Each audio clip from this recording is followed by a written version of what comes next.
अच्छा बेटा, ये क्वेश्चन है क्वेश्चन नंबर 6, इसको हम डिस्कस कर रहे हैं और ये हमारे पास एक्सरसाइज जो है वो 6B है, ठीक है।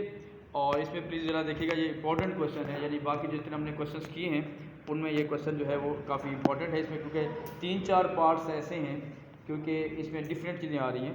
और फर्स्ट देखिएगा बेटा, इसमें डायग्राम बनी हुई है, अगर आप बुक पे इसको देख रहे हैं कि ए दिया कोऑर्डिनेट्स, बी के कोऑर्डिनेट्स दिए हुए हैं और सी के कोऑर्डिनेट्स दिए हुए हैं। नेक्स्ट आपके पास उसने फर्स्ट पार्ट में कहा है you have to find the area of triangle A B C, और नेक्स्ट है जी find the length of A C. फिर थर्ड पार्ट में है given that A B C D is a parallelogram, find the coordinate of D, और given that D is the point T4 and the area of triangle BCK is 12 unit square. Find the possible values of T. आपने जो values of T है वो हमने find out करनी है। अगर देखिए इसमें एक ट्राइंगल आपके पास जैसा दी हुई है, ये A है बेटा, इसके कोऑर्डिनेट्स हमें लीजिएगा, ये यहाँ पे है -2 और ये आपके पास क्या है 1। B के जो कोऑर्डिनेट्स हैं यहाँ पे बेटा x भी 1 है और y भी 1 है, और जो C के कोऑर्डिनेट्स आ रहे हैं वो 3 है और इधर y के कोऑर्डिनेट्स आ रहे हैं 4। इस कैलकुलेटर की तरह साथ निकाल के बैठेगा, कितनी जरूरत पड़ेगी। अब देखिए पहले बड़ा है find the area of triangle ABC, ठीक है। एरिया ऑफ ट्राइंगल ABC का फॉर्मूला आपके पास बनेगा, area is equal to 1/2 base time height. अब आप देखिए लास्ट में हमने क्वेश्चन किया था, क्वेश्चन नंबर 5, उसमें भी ये राइट एंगल ट्राइंगल नहीं थी, तो सेम ये भी वैसे आ रही है। तो राइट एंगल ट्राइंगल के लिए क्या है, जैसे हमने ये डॉटेड लाइन लगाई हुई है, तो इसमें आप राइट एंगल ट्राइंगल जो है प्लीज इसमें हमारे पास एरिया की बात हम करते हैं 1/2 बेस मल्टीप्लाई हाइट। अब आप देखिए कि ये जो राइट एंगल ट्राइंगल है, लेकिन जब हम इसके ऊपर एक राइट एंगल ट्राइंगल बना देंगे इस तरीके से, तो देखिएगा ये आपके पास जो है राइट एंगल ट्राइंगल बन गई। इसको आपने हाइट लेना है, ये हाइट कितने यूनिट है बेटा, देखिए 1 से 4 तक जा रही है, तो टोटल इसकी जो हाइट बन रही है वो 3 यूनिट बन रही है। और जो बेस बन रही है वो आपके पास देखिए प्लीज ये 1 से -2 तक आ रही है, तो इसकी जो बेस बन रही है वो भी 3 यूनिट बन रही है। यदि बेस आपको काउंट यहाँ पे जो डायग्राम बनी हुई है, डायग्राम से भी आप कलेक्ट कर सकते हैं 1/2 मल्टीप्लाई बाई हाइट, बेस भी बेटा 3 है और हाइट भी आपके पास 3 आ रही है, 9/2 करेंगे that will B 4.5 square unit, ठीक है। स्क्वायर यूनिट आप इसका आंसर आ जाएगा, ये आपका पहला आंसर, ठीक है। नेक्स्ट आ जाएगा लेंथ ऑफ AC। अब आपके पास A और C दी हुई है, तो लेंथ ऑफ AC का जो फार्मूला आपके पास है, जब हम AC का फार्मूला लगाते हैं लेंथ का, तो हमने कितने बोला हुआ है x2 - x1 whole square plus y2 - y1 whole square और इस सब का स्क्वायर। ये आपके पास लेंथ की बात हम करते हैं या डिस्टेंस की हम बात करते हैं, ठीक है जी। डिस्टेंस की बात क्या है या लेंथ की बात है। आप देखिएगा बेटा इसमें क्योंकि A और C की बात कर रहे हैं, तो जो A के जो कोऑर्डिनेट्स हैं दैट आर -1 to 1 सॉरी -2 और 1, और जो C के कोऑर्डिनेट्स आपके पास आ रहे हैं उसमें यहाँ पे लिख लेता हूँ, वो आपके पास क्या आ रहे हैं 3 और 4। इसको आप x1 y1 का नाम दे दें और इसको हम किसका नाम दे रहे हैं x2 और y2, क्लियर। अब आप पुट करेंगे जब x2 हो गया 3 माइनस, अब क्योंकि ये माइनस है तो माइनस अगर मैं इसके बाद पहले पुट कर लेता हूँ, और प्लस y2 हमारे पास 4 आ रहा है जी -1 का स्क्वायर, तो दैट विल बी माइनस से जब माइनस मल्टीप्लाई करेंगे विद इन ब्रैकेट, तो that will be 3 + 2 whole square और प्लस 4 - 1 होल स्क्वायर। अब इसको मैं वैसे रहने दे रहा हूँ। अब देखिए बेटा 3 + 2 करेंगे तो दैट विल बी 5 स्क्वायर, और जब हम 3 का स्क्वायर लेंगे तो ये आपके पास कैसे आ जाएगा। अब 5 स्क्वायर मीन्स 25 प्लस 3 का स्क्वायर 9, तो ये बेटा आपके पास आ रहा है 34, और जब इसका आंसर निकालेंगे तो ये हमारे पास आ रहा है 5.84।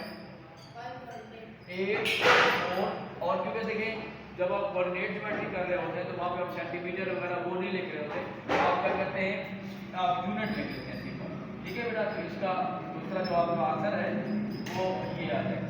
इसमें हम इसको थोड़ा सा स्टेप को शॉर्ट भी कर सकते हैं, लेकिन मैंने समझाने के लिए इसको एक्सप्लेन करके बता दूँ।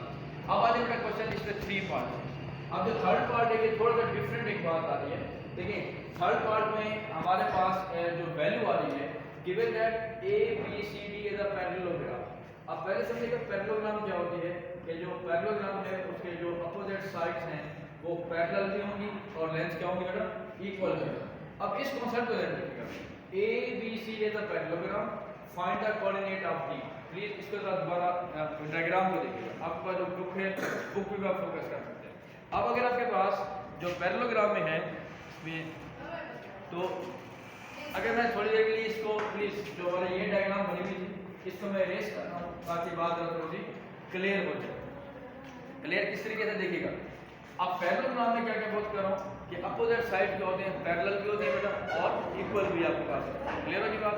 अब कैसे करेंगे, देखिए ये लेंथ है, कितना यूनिट है यहाँ पे, ये 3 unit.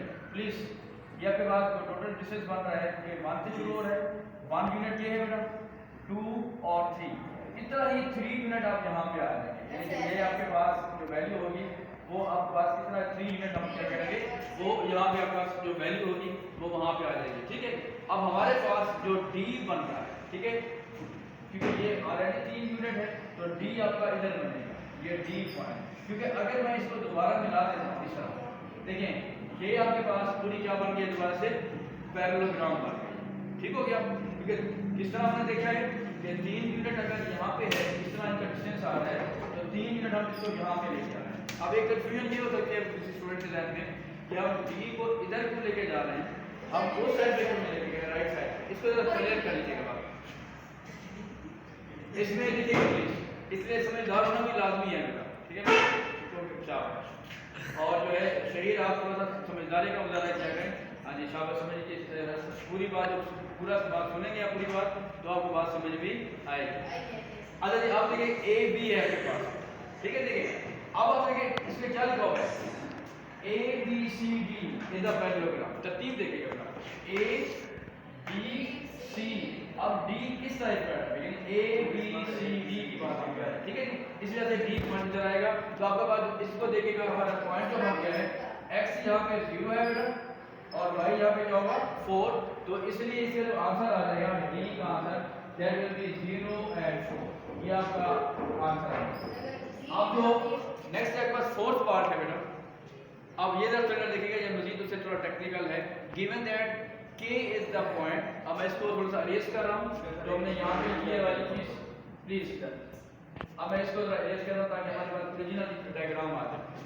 K is the point T4, T4 का मतलब क्या हुआ, ये जो पॉइंट है ये x की कोऑर्डिनेट्स हैं और ये क्या है y की कोऑर्डिनेट। इसका मतलब क्या कहना चाह रहा है, जो y है वो आपका 4 ही है, y क्या आ रहा है बेटा 4 आ रहा है। एक पॉइंट को क्लियर कीजिएगा, ये आपके पास यूं समझ लेंगे ये एक लाइन आ रही है, तो जो k का पॉइंट है वो इस लाइन के ऊपर कहीं पे भी हो सकता है, क्योंकि उसने आपको ये बता दिया है कि y के जो कोऑर्डिनेट्स हैं वो 4 हैं लेकिन x का पता नहीं है।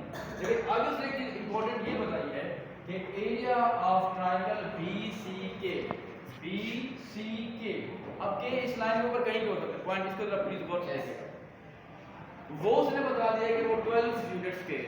अब आप मैं यहां से अप्लाई कर रहा हूं कि area of triangle BCK is equal to 12। अब एरिया का फॉर्मूला बेटा होता है 1/2 base time height is equal to 12। अब आप लिखिएगा क्या आपको गिवन है और क्या चीज गिवन नहीं है। अब देखिए इसमें उसने ये जरूर बता दिया है कि k पॉइंट यहाँ पे, फॉर एग्जांपल मैं एक्सपोज कर रहा हूँ कि आपका जो k पॉइंट है, लेट करते हैं जो k आपका पॉइंट आ रहा है वो फॉर एग्जांपल भी यहाँ पे एग्जांपल दे रहा हूँ। अब आप देखें जो ट्रायंगल बन रही है वो कौन सी बन रही है, BCK, BCK। लेट करता हूँ मैं कहता हूँ कि ये हमारी एक ट्रायंगल है। अब इसका जो एरिया बनाएंगे, ठीक है, रमीज इधर देख लें प्लीज, रमीज इधर देख लें प्लीज, ठीक है, देखिए प्लीज BCK जो है, अब फिर वही बात, अगर हम इसका एरिया बनाते हैं, देखें इसकी जो हाइट बनेगी वो हाइट ये बनेगी और इसकी बेस ये बन रही है। अब हाइट इसकी देखिए 1 से स्टार्ट हो रही है बेटा और कहाँ तक जा रही है 4 तक, तो ये हाइट इसकी 3 यूनिट है, चाहे आपका k ए साइड पे बनाए या k की वैल्यू आप ए साइड पे बनाए। तो इसका मतलब ये हुआ कि 1/2 बेस का हमें पता नहीं है, बेस का क्यों पता नहीं है, क्योंकि k इधर भी हो सकता है यहाँ पे भी हो सकता है, उसकी क्या बेस आ रही है, लेकिन हाइट जो है वो फिक्स है। हाइट आपके पास कितनी आ रही है, तो आपके पास आ रही है 3 यूनिट। अब 12 हो गया। अब इस पॉइंट को समझेगा, ये देखिएगा अगर हम इसके साथ करते हैं बेस इज इक्वल टू, देखिए के 2 उधर जाके बेटा मल्टीप्लाई हो जाएगा 12 मल्टीप्लाई बाय 2 डिवाइडेड बाय 3 3 1 था, क्योंकि 12 यहाँ पे 2 के साथ डिवाइड हो रहा है, उधर जाके मल्टीप्लाई हो जाएगा और 3 को हम डिवाइड करेंगे 3 4 था। तो बेस क्या बन रही है बेटा 8 यूनिट बन रही है। अब बस यहाँ पे हमारे पास एक इंपॉर्टेंट बात है, अब 8 यूनिट का मतलब क्या है, देखिए C से हमने 8 यूनिट जाना है। अब देखिए K हमने यहाँ पे सपोज किया था, अब 3 से 8 यूनिट जब मूव करेंगे 8 यूनिट्स, अब जब 8 यूनिट्स मूव करेंगे that may be are right side as well as that may be are left side. तो वो राइट साइड पे भी जा सकते हैं और वो लेफ्ट साइड पे भी जा सकते हैं। पहली बात जब आप सुन लें जरा, अगर आपको थोड़ा सा समझ लेंगे, सुन लेंगे तो समझ भी आएगी, अगर आप नहीं सुनेंगे तो फिर आपको समझ नहीं आएगी। अच्छा, अब आपने 8 यूनिट राइट में जाना है।